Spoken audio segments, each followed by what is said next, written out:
Sejam todos muito bem-vindos ao novo episódio do Videocast. Este episódio está sendo muito diferente do habitual, porque estamos no congresso aqui em Floripa e não podíamos perder a oportunidade de reunir, né, grandes nomes, né, que a gente saiu aqui, na verdade, catando aqui no corredor e tivemos a grande sorte do aceite deles. E daí nos reunimos aqui, eu na posição aqui da Educação Médica Continuada, junto com a minha colega Vanessa Rolim, e daí a gente vai bater um papo aqui com todos os que aceitaram.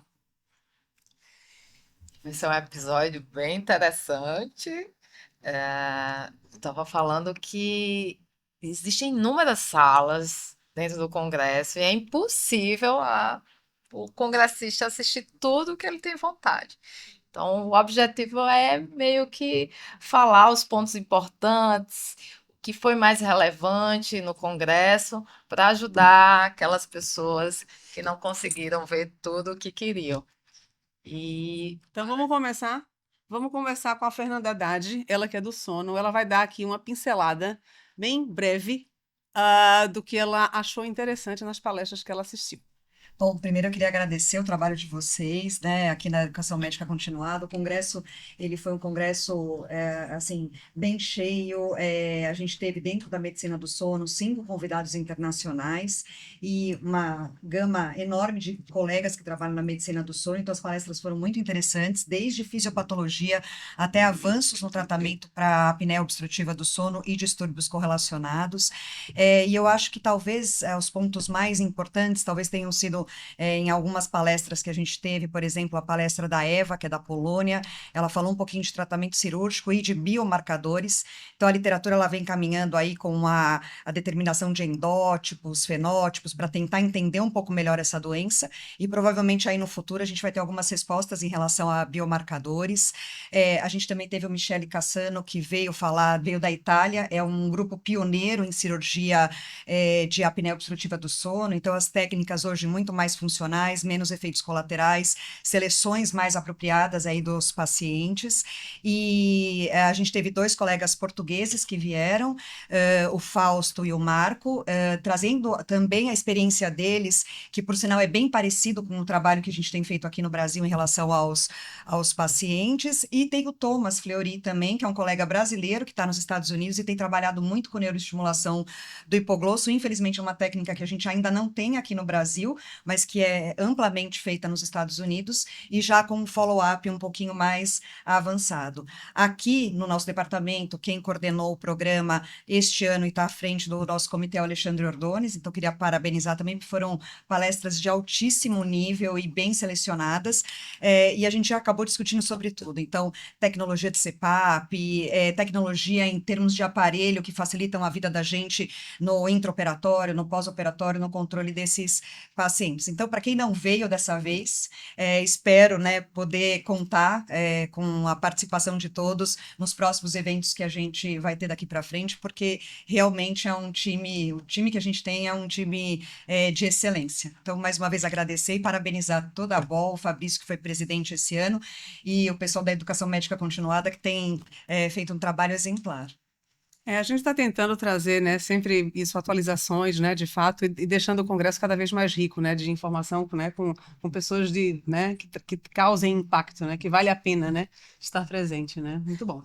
Então, continuando, eu queria perguntar ao Márcio o que é que teve, né? O Márcio Salmito, que é o nosso atual presidente da recente Academia Brasileira de Otoneurologia, o que é que teve de mais relevante, o que foi imperdível na otoneurologia?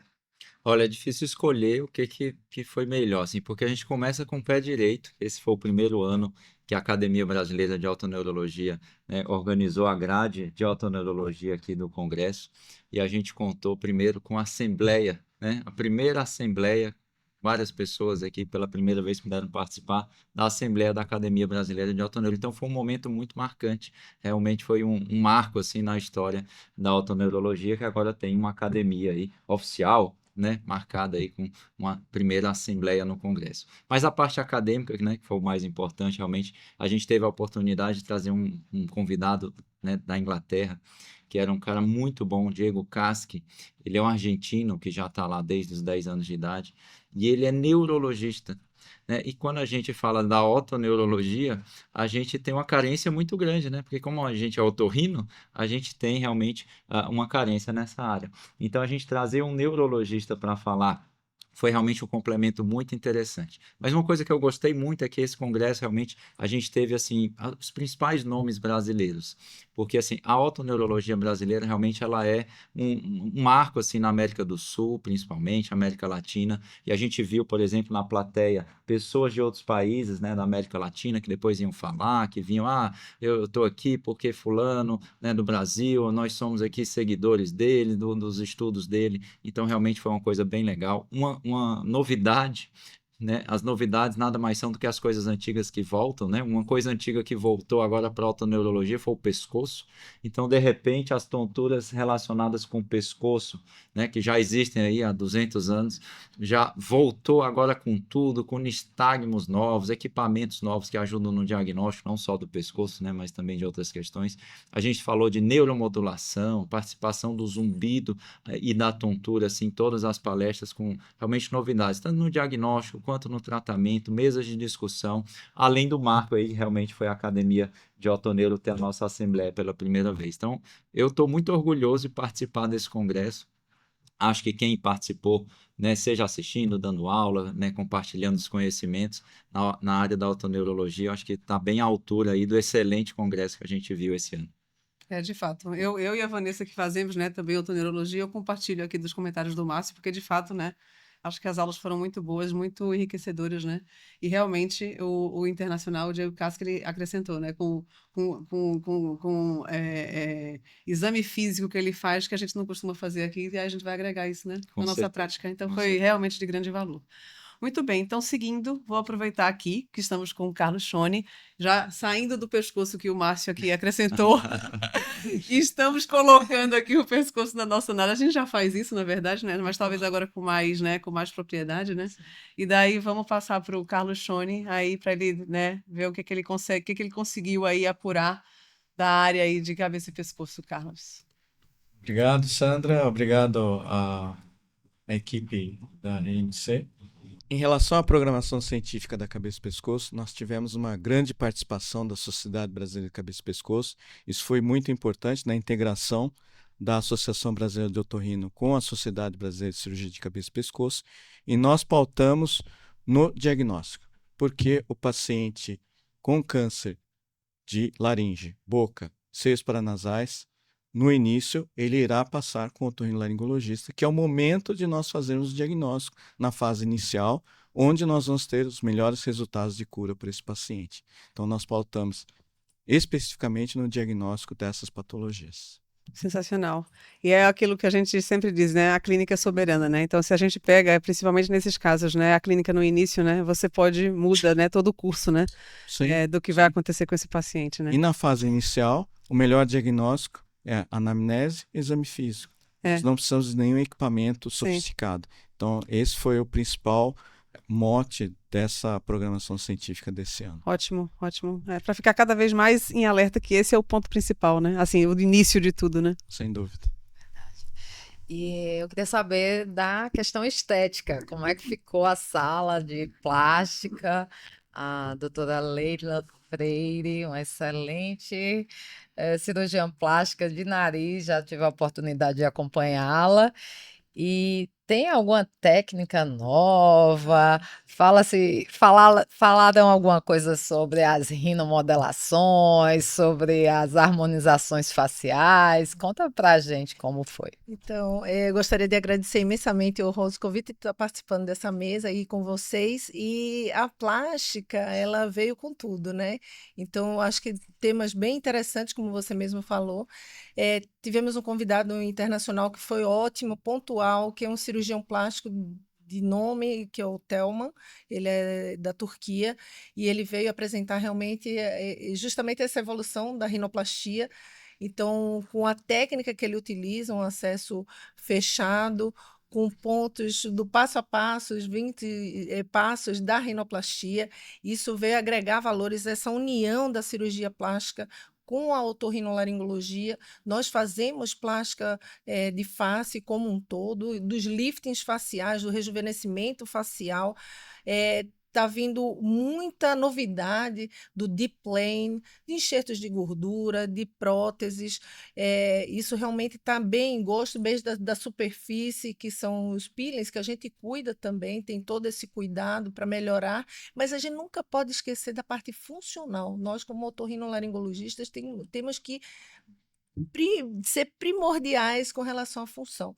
Então, na rinoplastia, essa rinomodelação, que chama rinomodelação definitiva, que tá tendo, nós temos tendo muitos problemas com relação a isso, né? E estamos tendo que resolver as complicações, então, feitos por não colegas médicos mesmo. Então, assim, essa problemática a gente tem que trazer uma solução melhor para trazer o melhor para o nosso paciente, né? Com questão funcional, que é o importante, que a gente trabalha super bem, a parte estética, nada melhor que a gente que conhece como um todo, e a parte toda a face, tivemos o cirurgião cabeça e pescoço aqui falando com relação aos problemas de face, a gente como tratar esses liftings faciais, a gente tem todo o acesso, né? Trabalhar melhor de uma maneira natural, funcional, sem causar nenhum estigma facial. Também vendo a parte da orelha, otoplastias, técnicas minimamente invasivas para trazer um benefício desde crianças até adultos.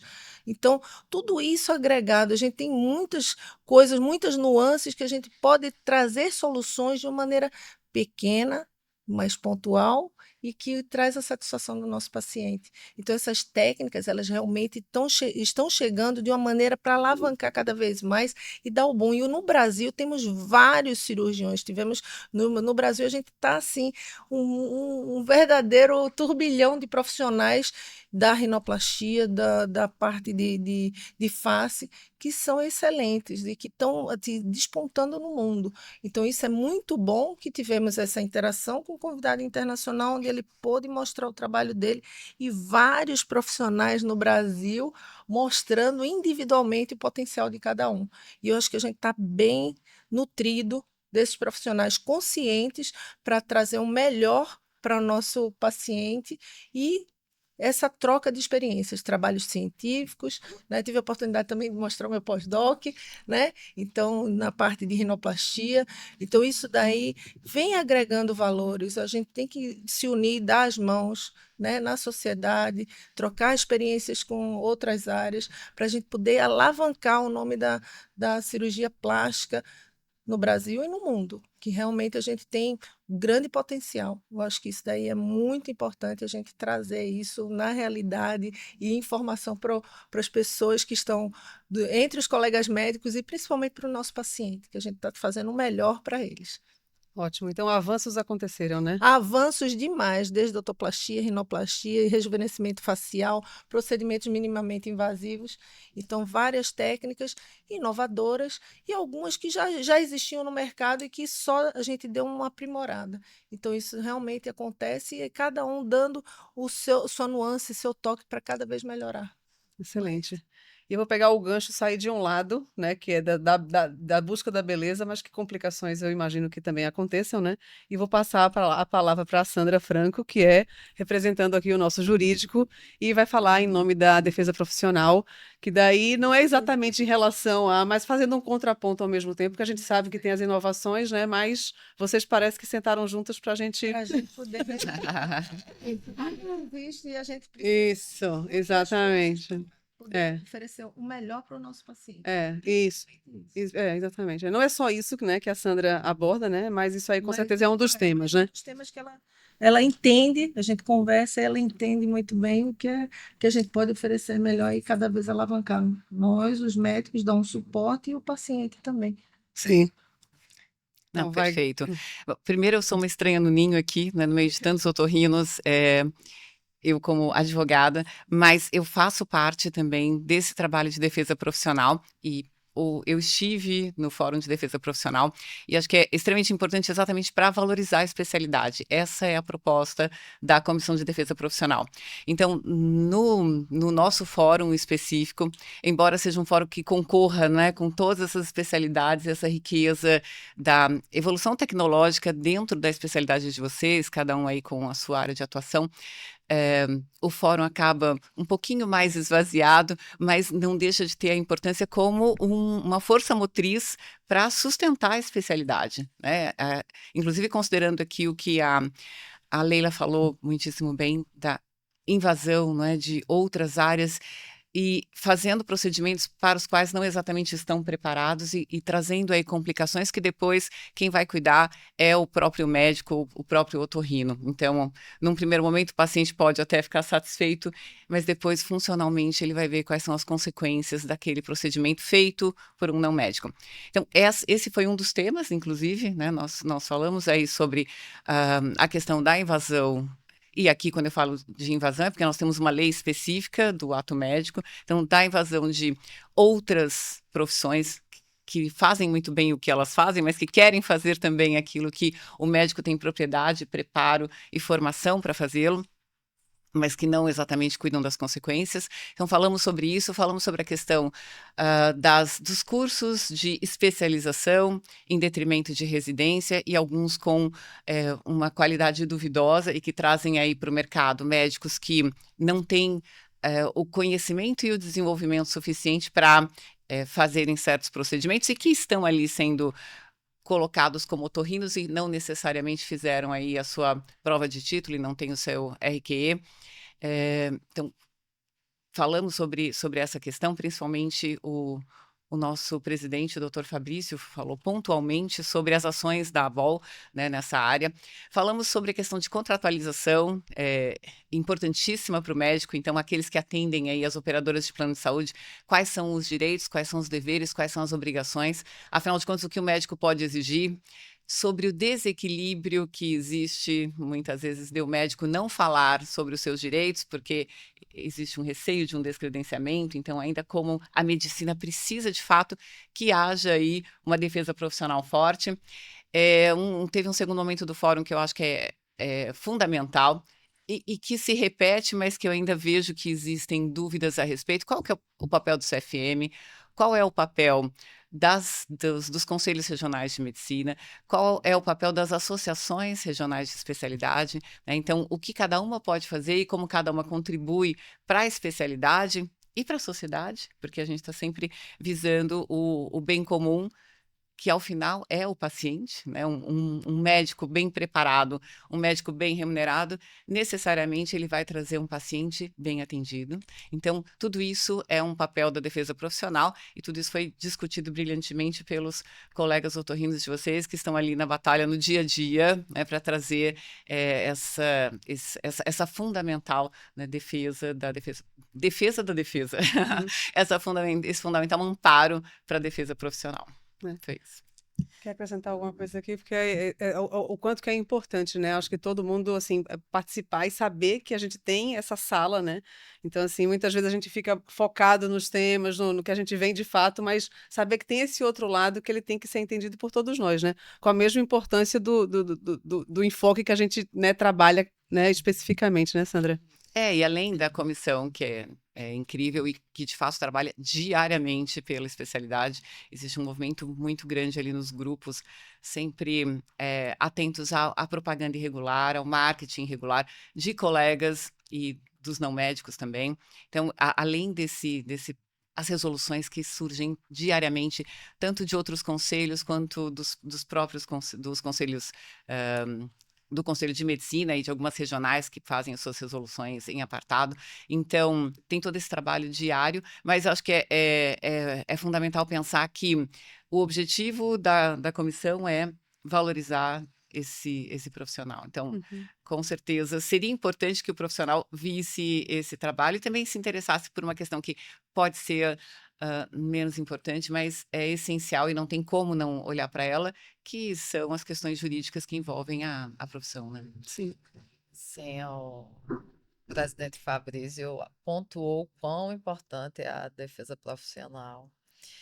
Então, saindo um pouquinho da área jurídica, vamos voltar para a otorrinolaringologia, em especial a otologia, e aqui conosco estamos a Pauliana Lamolier, que é da educação médica continuada, mas aqui ela está Vou botar representando pelotologia agora. a odontologia. Conta para todos o que é que teve de novidade, teve algum medicamento novo, alguma técnica cirúrgica nova, alguma novidade no implante coclear. O que é que a sala de otologia falou nesse congresso? Então, vamos lá, gente. A grade científica da otologia, sempre assim, fantástica. A otologia brasileira é muito forte. Então, a grade desse congresso focou muito em reabilitação auditiva como um todo, né? Tratar o paciente como um todo. Então, novas ferramentas para o diagnóstico da otite média crônica, tanto simples quanto colesteatomatosa. Nós tivemos convidado internacional, Dr. Badr do Egito, falando muito, né, do tratamento desse paciente, a importância de novas técnicas como o uso do endoscópio para melhorar o diagnóstico, o tratamento, tentar fazer uma abordagem menos invasiva na otite média crônica, até mesmo para garantir melhores resultados audiológicos também. E a importância da gente reabilitar esse paciente, então tratar a doença e oferecer todas as opções, né, de ferramentas que nós temos para reabilitar esse paciente, seja com aparelhos auditivos, com as próteses de vibração óssea, com o implante coclear. Então, as indicações, elas vão mudando muito. Então, hoje, as indicações do implante coclear, elas vão muito além daquela perda auditiva de grau severo e profundo. Então, hoje, a gente foca muito na avaliação do paciente, principalmente com testes no ruído. Então, aquela avaliação do paciente só dentro da cabine, silenciosa, não é mais a ferramenta que a gente mais utiliza para avaliação do implante coclear, porque o nosso mundo é barulhento, né? Então, a gente tem que desenvolver novas ferramentas para saber se aquele paciente ele realmente está bem reabilitado. Como convidado internacional para falar de novas técnicas do implante coclear, nós também tivemos o Dr. Baumgartner, da Áustria. E assim, uma grade científica muito rica mesmo, né? Nós temos muitos temas novos, como a terapia gênica para surdez, medicamentos também para tratamento, né, de otosclerose. Então, foi uma grade, assim, muito rica, né? A otologia brasileira é muito bem representada mundialmente, então acho que foi assim, um congresso muito interessante. E eu acho que essa oportunidade da gente estar falando com várias áreas aqui no congresso, isso é muito legal, né? Porque como você falou, a gente não consegue estar em todas as salas, mas é interessante que a gente consiga saber o que está acontecendo de cada área, né? Até mesmo porque o nosso paciente precisa disso, e eu acho que a educação médica continuada está aí de parabéns, que isso perdure pelos próximos congressos. Sim. Estamos. Muito bem, estamos aqui empenhadas aqui, né? Muito bem, então, olha, mas vocês não enxergaram mal, mas ela não tardou, ou ela tardou e não, mas não falhou. Ela tardou, mas não falhou. Então, chegou agora há pouco a Melissa Avelino, que vai nos falar um pouco dos highlights aí, dos destaques que ela presenciou aí na sala da otorrinopediatria. Bom, primeiramente, parabéns para a educação médica continuada. Realmente está crescendo muito a ação da educação médica continuada. Eu já tive a oportunidade de participar dessa comissão, mas os tempos vão evoluindo e a gente vê que tudo vai evoluindo. Em relação à sala da otorrinopediatria, esse ano a gente teve um convidado internacional, né, o Dr. Richard, que é uma das maiores referências na França, né? O serviço dele é o serviço em Marseille, mas ele é uma das maiores serviços de otorrinopediatria da França, e ele é um otorrinopediatra completo, que faz, igual ele coloca lá, ele faz tudo dentro da otorrinopediatria, não faz implante coclear, né, mas ele faz tudo dentro da otorrinopediatria. E nós tivemos algo muito interessante, que ele abordou uma aula que eu percebi que o pessoal ficou bem envolvido, que é dentro da via aérea, que é o diagnóstico precoce intraútero de malformações de via aérea. Então, aquele bebê que nasce já sabidamente, né, foi um polidrama ou alguma coisa, a suspeita já de uma atresia de traqueia ou um higroma muito grande, que ao nascimento essa criança não vai ter chance de ser entubada.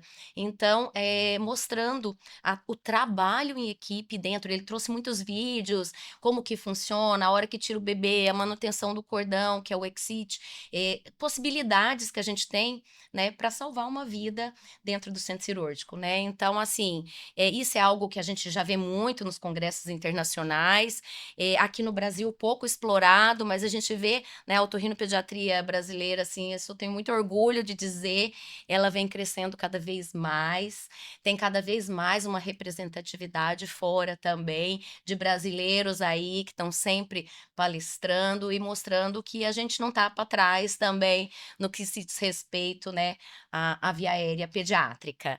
E os temas, né, de dia a dia, né, uma sala lotada para falar de sangramento em amígdala, né, das técnicas, das tecnologias, até onde a gente tem evidência, e a gente vê que é uma coisa que todo otorrino faz, né, cirurgia de amígdala, é uma cirurgia que todo otorrino faz, e que tem muita diversidade de condutas, né, um demora 30 dias para liberar o paciente, para voltar para sua cidade, para pegar um avião, outro fala não. Então, assim, a gente vê, né, que ainda tem muita diferença tanto na técnica como no cuidado pós-operatório. Então, acho que foi bem rico também, desde o complexo, né, até o mais simples, as infecções de repetição, né, os problemas audiológicos, o implante coclear na criança. Então, tivemos mesas que abordam todos os temas. Acabei de assistir agora, por isso que eu cheguei atrasada, uma mesa de apneia do sono na infância, que é outra coisa também, né, a medicina do sono,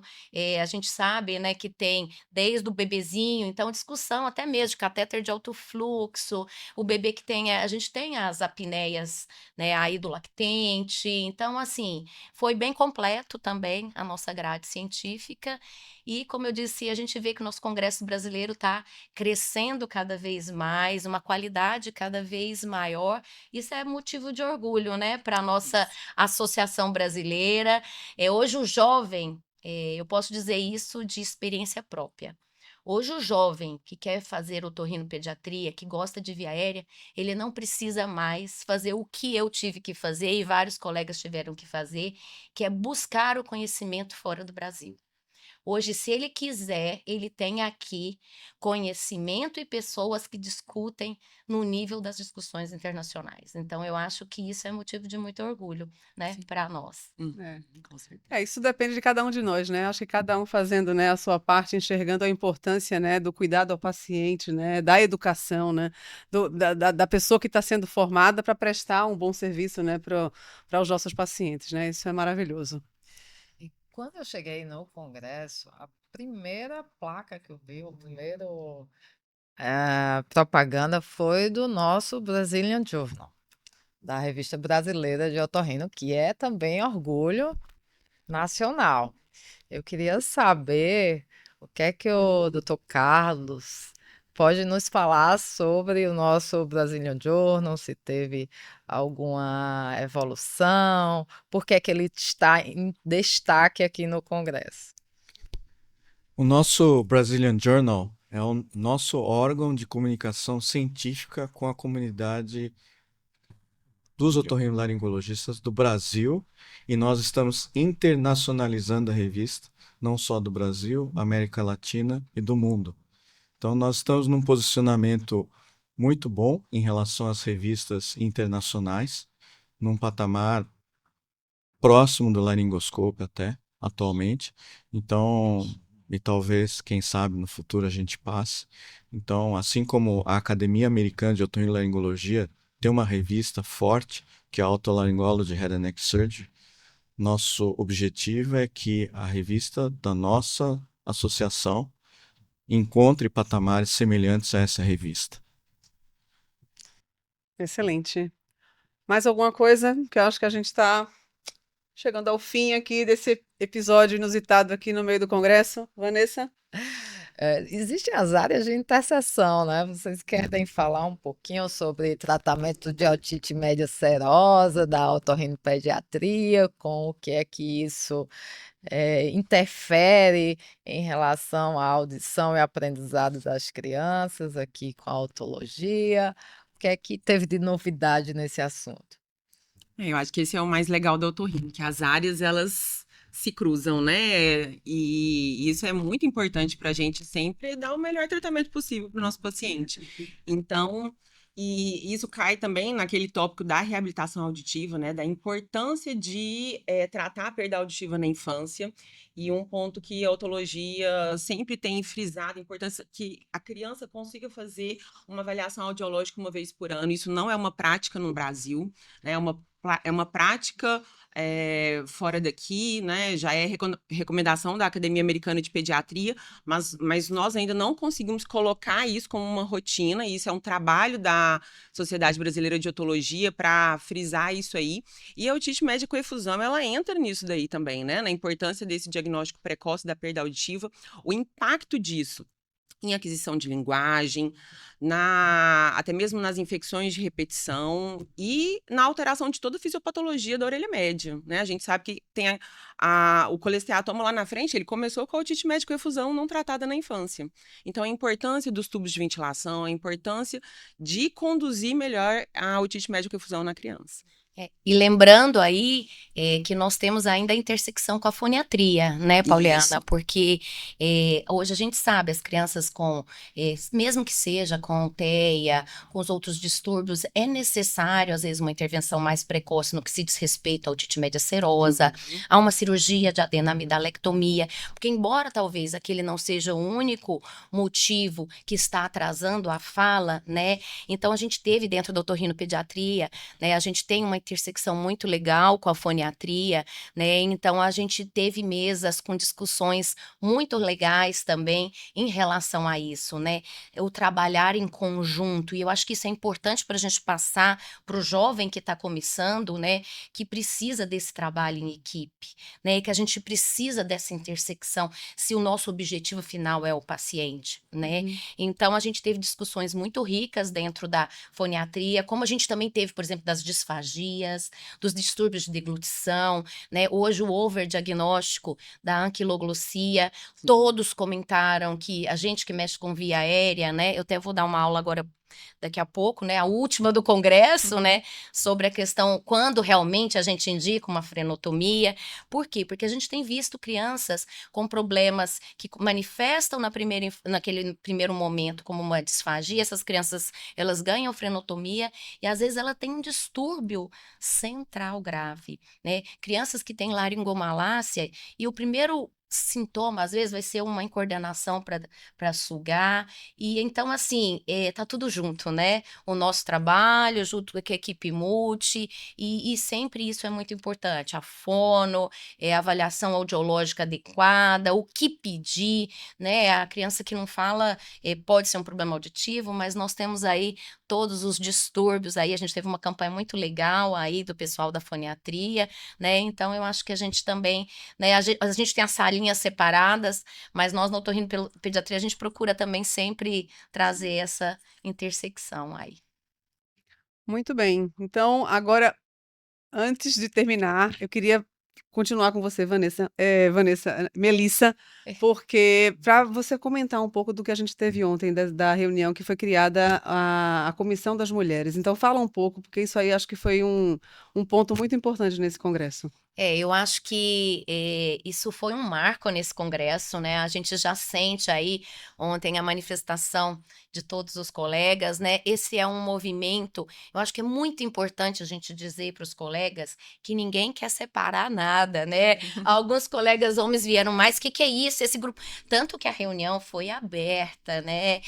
A Fernanda participou também, vai fazer parte da nossa comissão. A nossa intenção é abrir espaço para a voz de todos dentro da Associação Brasileira. É trazer as demandas, né? Essa demanda é uma demanda mundial, né?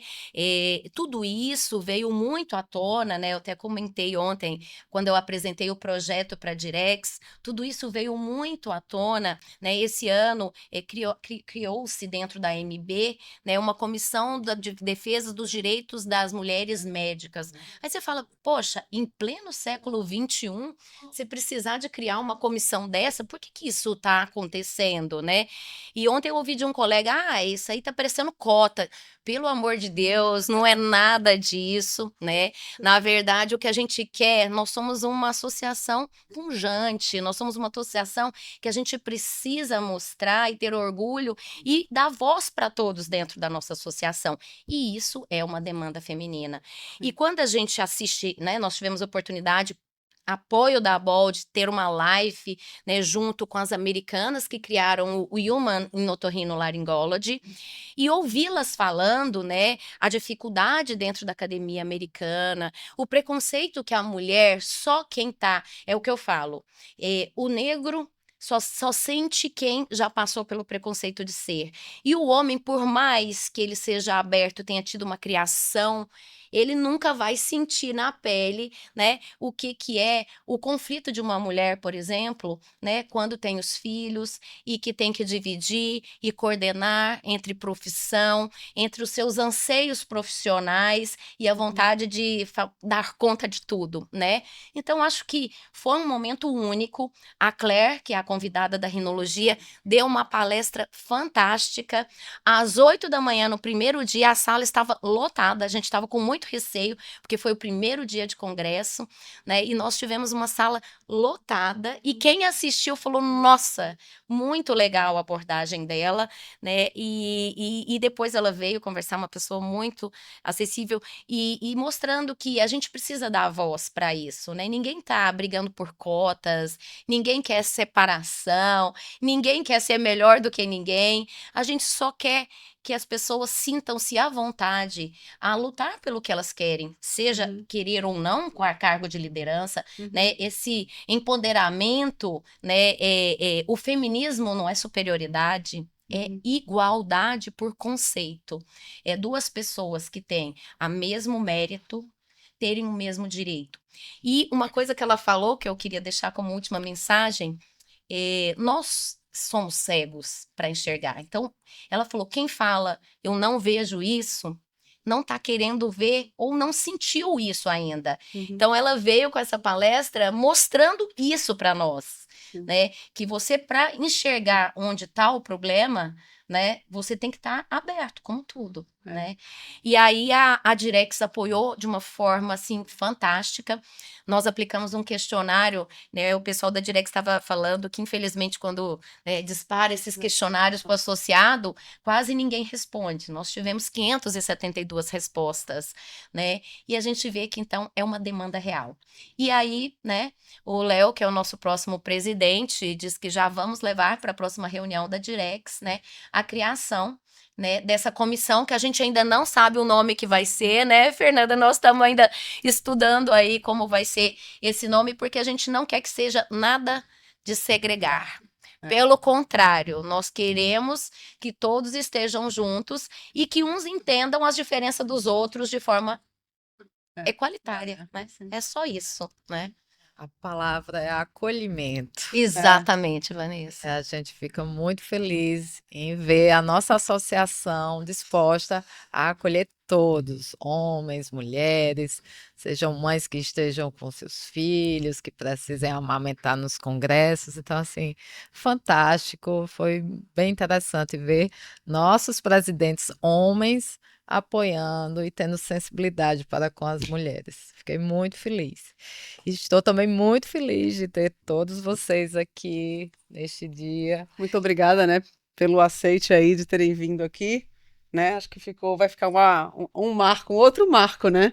Um outro marco desse congresso, né? Que foi essa sala, né? Inspirada exatamente no projeto da EMC, né, Vanessa? Então, acho que fez uma diferença, é um diferencial também, né? Sim, sim. Esperamos que isso se continue. Quem sabe tenhamos uma mesa ainda maior no próximo congresso. Muito obrigada a todos, cada um de vocês, Márcio, Melissa, Leila.